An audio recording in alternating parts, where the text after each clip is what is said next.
Good morning mga ka-farmers. Nagdadaras po tayo ng mga pilapil mga farmers.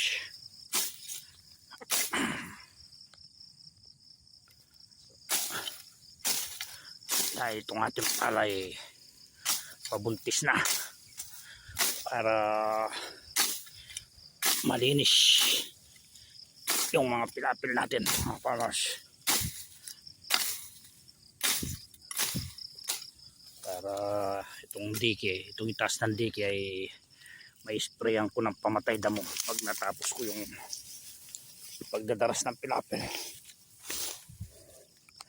Hindi mo kasi pwedeng sprayan ng pamatay damo ito mga farmers pag ano,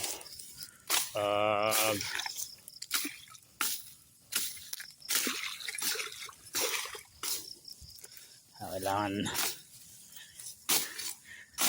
putulin mo muna natin itong itong paligid.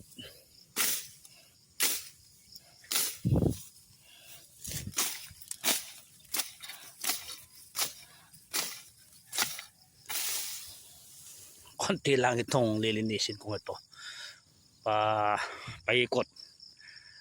Nasa 3 hektarya lang ito mga farmers. Kasi malapit na lumabas yung bunga ng ating palay mga farmers, kaya kailangan malinis siya sa gilid.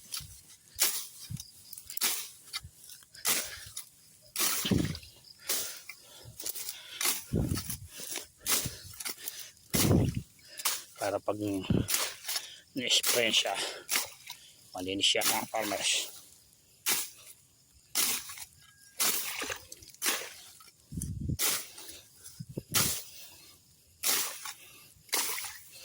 Pag umaga na pag ganito 5:30 hanggang alas 8 dito tayo, tapos nang natapos natin nagtrabaho dito 5:30 to 6 ay 5:30 to 8 AM, uwi na tayo, mainit na, kakain muna at doon na naman tayo sa ating mga alaga.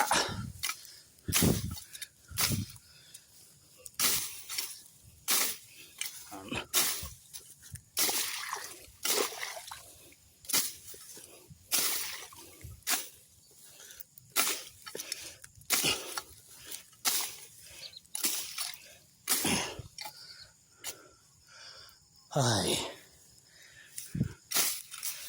para malinis siya mga farmers.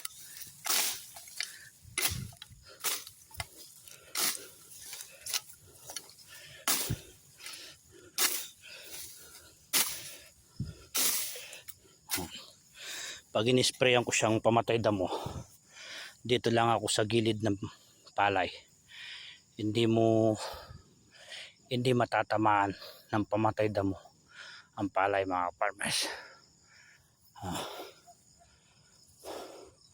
Sarap ng buhay mga farmers. Ang sarap ng buhay mga farmers.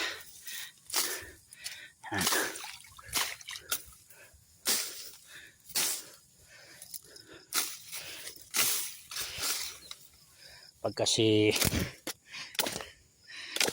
ganyan na September na mga farmers. Pag kasi September na mga farmers, malalaki na yung damo sa mga pilapil. Kaya kailangan na linisin na natin yung mga pilapil.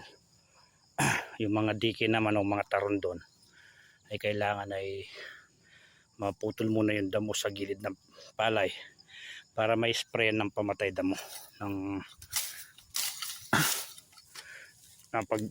para pag lumabas yung bunga ng ating mga palay ay malinis sila, malinis at hindi lapitan ng mga daga.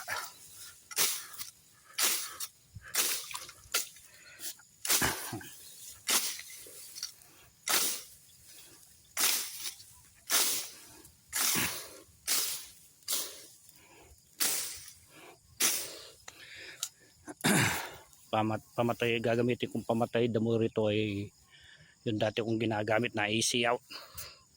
ang gagamitin kong pamatay damo dito. Sa tarondon, sa palay hindi pwede yun mga farmers. Ano,